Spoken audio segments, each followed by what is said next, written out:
Hello everyone, I hope all is well. I hope your Sunday is going well so far.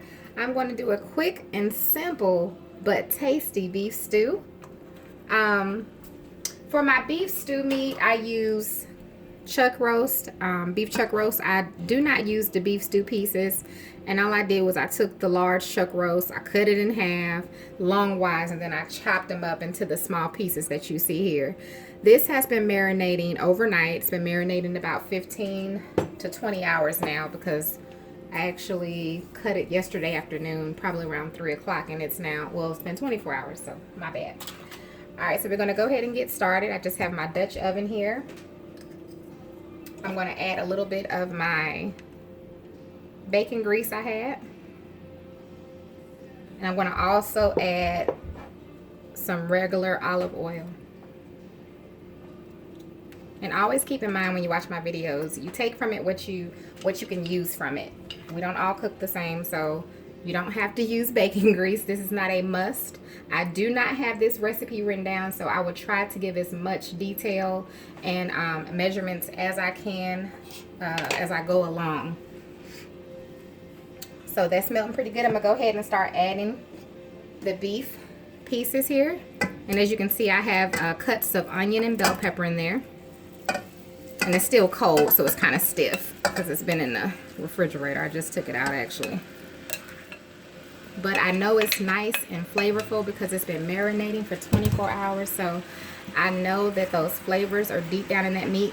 And you can pick whatever seasonings you want to use. For my beef stew meat, not beef stew, beef roast meat, I used some mustard powder to season it. And I used my Greek all-purpose. What else did I use for that? Black pepper. I can't remember everything that I used. I apologize. What I'm doing first is I'm going to just go ahead and fry the meat a little bit just to try to sear in some of that flavor. And you can use, well, this is going to be big enough. I'm going to make everything in this one pot because it's enough room. All I'm going to add in addition to is some potatoes and some carrots. So I'm going to just let that sit for a minute. Now sometimes I use these packets here. I'm not going to use it today.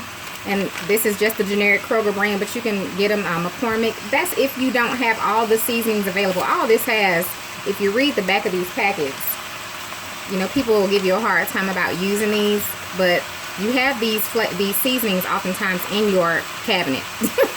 So I'm just going to go ahead and take from it what I want, which is the paprika. I'm going to add a little sugar. Just a few other spices, garlic and things like that I'll add. And I only use those when I put mine in the oven sometimes. I'll pop it in the oven and I'll stir in that packet. And they're just as good.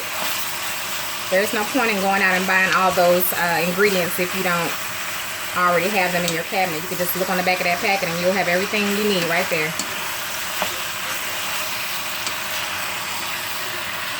Alright, we're going to give this a few more moments and then we're going to add in a few more ingredients and then we'll add in our, we're adding a few more seasonings and our beef broth. Okay, you all, so I've just been stirring and stirring. My meat, as you can see, is browning up. So I'm going to go ahead and start adding my next ingredients, which I have some seasoned flour here. This is a half cup of flour. And I added some seasoning. That's all I added to my flour. Nothing more. And I'm just going to stir this in a little bit at a time and mix it in with my meat.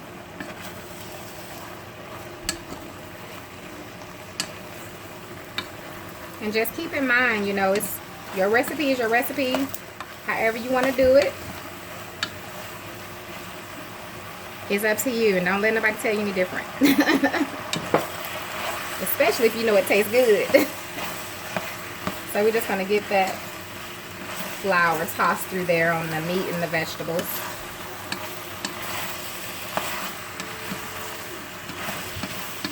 Turn my pot down just a little bit.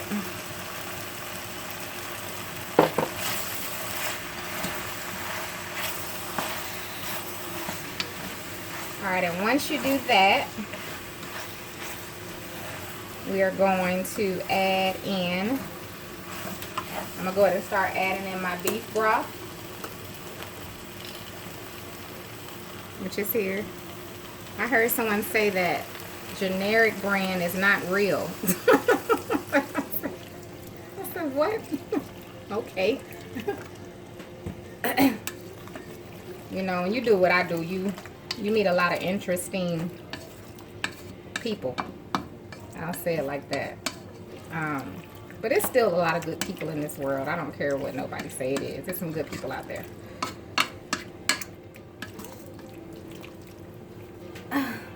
Alright. I like to pour a little bit at a time instead of pouring it all at one time so I can get it mixed in. And I didn't add all my flour, but I'm thinking I may not need.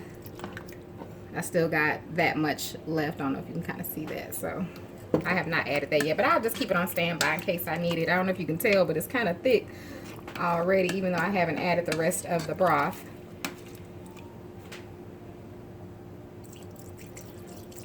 And I'm going to add this entire thing. It's a 32 ounce of the beef broth.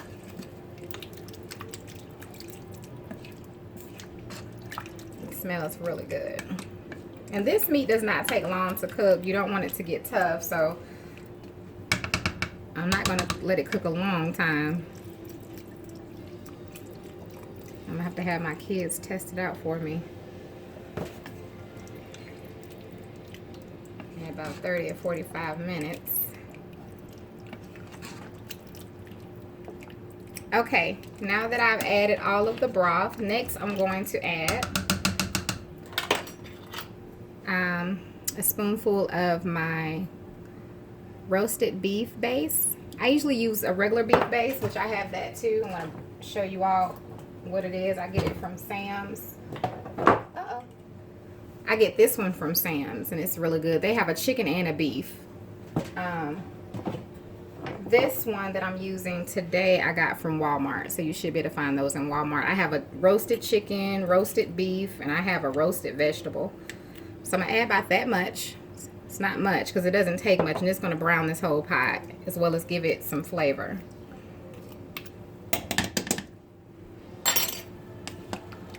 And you're going to watch this change. It's in there. It just has to blend in with everything. Alright, I'm going to add a little bit of my paprika. Remember we talked about that? We have paprika here in our packet. If you want to use this, please by all means feel free to use it. Don't let nobody make you feel bad about using that because we're just using the same things. So I'm going to add a little paprika, not much. And I'm going to add a teaspoon of sugar.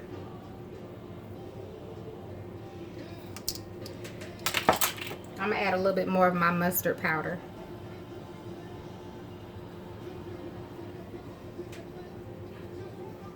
And these things, again, are optional. You season your beef stew to taste how you like it to taste. I'm looking for that beef base. It's going to brown it up. I guess it's not melted yet. Because you'll definitely be able to see the difference in the color. It's going to get really dark brown. Alright, so now I'm going to go ahead and cover this. I have all these extra seasonings that I'm not using. I don't know if y'all can see them. You probably couldn't. Alright, so now I'm going to cover this and let it cook on a medium low for about 20 minutes. I'm gonna keep checking it, even though you all are gonna be on pause because I don't want to sit here and let you just have the camera rolling on you on the pot. But I'm definitely gonna keep checking it and stirring it because you just want to keep checking your food. I was always taught that when you cook, you never leave the kitchen. I don't know, some of you may have heard that or you do it. It's hard for me to leave the kitchen once I start cooking. I have to stay in the kitchen until my food is done, unless, of course, I'm putting something in the oven for hours and hours. But usually, if that's the case, I'm cooking other things on top of the stove while that's in the oven. So, all right, so we'll check it in about 20 minutes. I may or may not come back and let you all see it. I mean, because you're all going to see the finished product anyway. But we'll come back and add our potatoes as well as our carrots a little later on in about 30 minutes or so. And then we'll give it another 30 minutes and we'll be done. So, all right. we'll be back momentarily. It smells really good. All right, thanks you all. Okay, so it's been 30 minutes. And you can see the color of the beef stew. If it's not dark enough for you, you can always add whatever you want to add to make it darker. The color is fine for me. Now what I'm going to add, since the meat needs to cook longer, I'm going to just go ahead and add my carrots that I have here. And I like to cut mine like this, just at an angle, nothing special. So I'm just going to add those in. I like the carrots to get, you know, more softer. The potatoes don't take long to cook, so I'm just going to go ahead and put my carrots in, and I'm going to let them continue to cook with the meat. And then we'll add the potatoes in shortly. All right, I'm going to set the timer, and we'll be back in another 30 minutes. Okay, our timer has just went off for the second 30 minutes, which has been an hour that our meat has been cooking. And it's been 30 minutes since the carrots have been in there. And now we're going to add our potatoes. I did add a little bit more of my roasted beef base to give it a little darker flavor. I mean, texture, excuse me. Color. Gosh. I said flavor, texture to color. Gave it a little darker color. I was just draining the water off of my potatoes. So we're going to go ahead and add those. I kind of just cut them like that.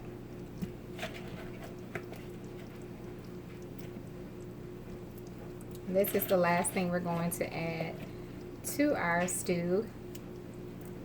I do mine a little different. Sometimes, like I said before, sometimes I put it in the oven. Sometimes I add butter. It just all depends on the mood that I'm in. Which depends on how I cook. But so far, the beef stew is smelling good. And it's looking good.